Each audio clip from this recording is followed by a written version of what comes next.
Michael McDowell shared his thoughts on the contact between him and Ryan Blaney with less than 10 laps to go that saw both of their chances at winning the race and besting Christopher Bell fall apart. Before we get to this, I'd like to ask you, please hit that subscribe button, hit that bell for notifications so you don't miss any of our future videos here at John Trent Racing. Before we get to what Michael McDowell had to say to Fox NASCAR's insider Bob Pockrass, let's look at what happened here with 9 laps to go on this restart. Christopher Bell in the lead there in the black, white, and red Ream car. Ryan Blaney right behind him in the blue and yellow car. And then Michael McDowell in the white, yellow, and blue car to Blaney's inside. Let's take a look here.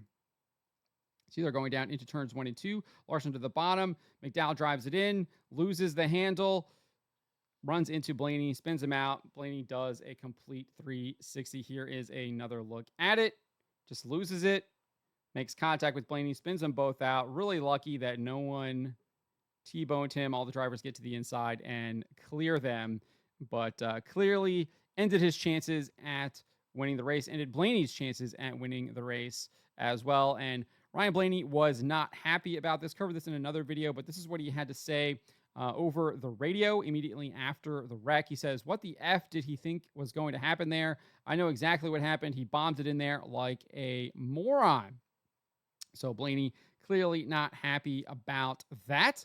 The two did confront each other on pit road here after the race. This is a video courtesy of Front Stretch here. Let's take a look.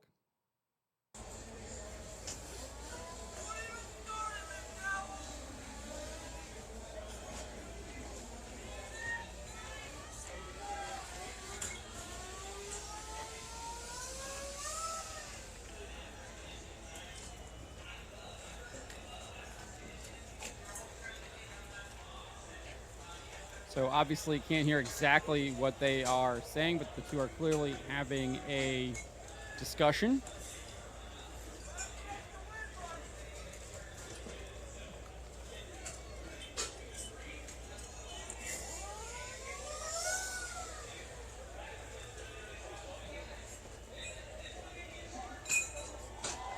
So they did indeed have a conversation there. Obviously, that is looks like pretty polite conversation. Nothing like what we saw between Ricky Stenhouse Jr. and Kyle Busch at North Wilkesboro, where they were yelling in each other's faces. These two guys looks like they're just kind of hashing it out there.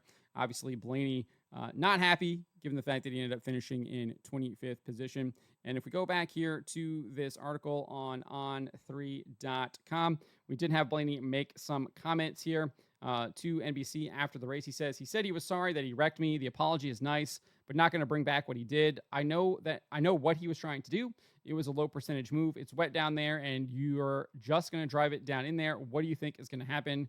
Like, you're going to take both of us out. I know he's got to win and all that, and that's his excuse, but be a little more calculated in that. He just thinks we were at the expense of it. So that is what Blaney had to say. And he kind of said a little bit of this to Front Stretch here as well when they spoke to him following the race. Let's take a listen. Ryan Blaney comes home 25th this afternoon after contact with Michael McDowell. Walk me through that restart from your perspective, and what did he say to you when he came over? Yeah, I mean, I thought I was in a good spot being on the top, and I was kind of dominant. And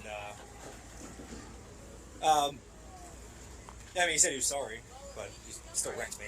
Like, he just sent it off in there, and no intention of making the corner, and spun both of us out. So, low percentage move that, very low percentage move that obviously didn't work. Obviously, it didn't end well for your day, but overall, how would you assess the wet tires and how they raced? I actually thought it was unique. Thought it was neat, kind of getting going. I mean, I was on the front row, so I didn't really know how hard to go into one there with Reddick. And but I thought it was neat, and they did a good job of kind of just waiting it out, you know. And we were going fast here, but I thought they could kind of handle it pretty good, as long as it's just like a thin layer of water. You can't really have standing water, especially going this fast. But no, I'm happy they stuck it out. Obviously, not happy about the finish if they would have called it, but I thought it was a success. Final question here. Obviously, it didn't matter with so few laps left in the race, but as a benchmark for future reference, how close was the track to being ready for slicks? The corners were still pretty wet. The straightaways were fairly dry. Corners were way too wet still, so maybe. So that is what Ryan Blaney had to say to Front Stretch following the race. And here is what Michael McDowell had to say to Bob Hockrest, Fox NASCAR's insider. Let's take a listen. Just explaining that I was in a do or die situation. I had to go for it, and I know it was a low percentage move, but I had to try. All the guys that went to the bottom and 1 and 2 on those restarts got freight trained, so I knew I needed to enter in the middle, and I just got the left sides right on the wet paint, and it just kind of took off. So I hate it for Blaney, and I know it ruined his day, ruined my day too, and I apologize to those guys for that. But I'm at a point in the season where I have to go for it too, and so you don't know until you get there, and I was just in there a little too deep.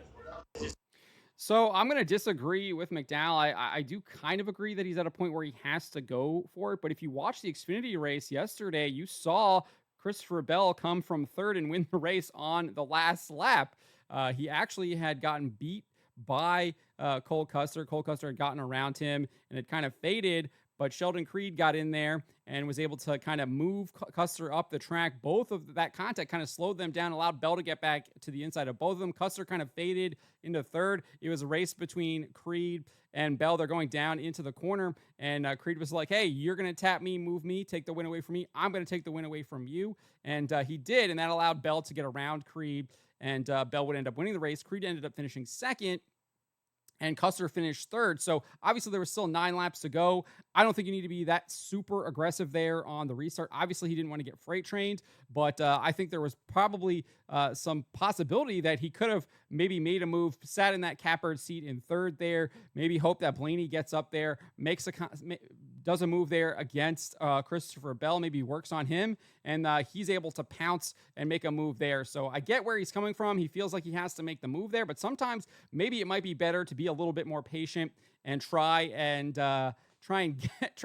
capitalize on a better opportunity where you might have a more higher percentage of doing that. Because even he admits here that it was a very low percentage move, and it was super risky, and he ended up paying the price. He had no chance of winning the race now with that risky move. And then he also took away a chance of winning the race for his Ford teammate in Ryan Blaney. So those are just kind of my thoughts on this. I understand where McDowell is coming from, but I also think that maybe being a little bit more patient there could have potentially paid off, because you could have seen maybe Blaney and Bell get into it, very similar to what we saw between Sheldon Creed and Cole Custer in the Xfinity Series race just the day before. But let me know what you guys make of this. What do you make of what Michael McDowell had to say here? What do you make of what Ryan Blaney had to say? What do you make of the contact between the two? And what did you think of the race overall on Sunday there at New Hampshire, specifically with those wet tires that Ryan Blaney commented on? Let me know in the comments below.